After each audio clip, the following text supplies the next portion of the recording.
Welcome to the Slop Temple. We pray this video helps. You start by preparing the phone so it can access and generate QR codes.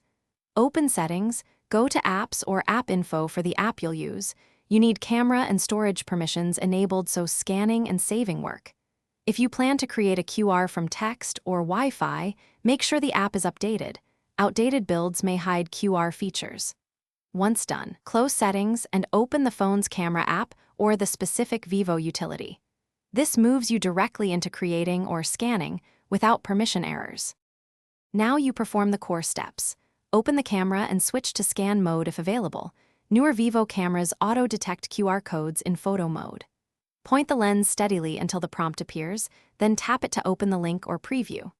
To create a code, use iManager, Browser Share, or a QR generator app. Enter the text or Wi-Fi details and choose Generate.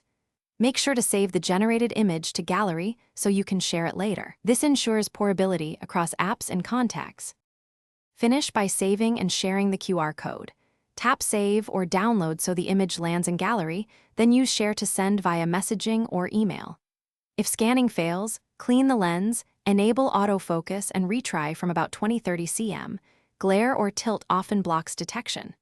Once done, test the saved code on another device to confirm it opens correctly. If problems persist, reboot the Vivo, check for system updates, or reinstall the camera or QR generator app. Thanks for watching. Consider subscribing if we helped you.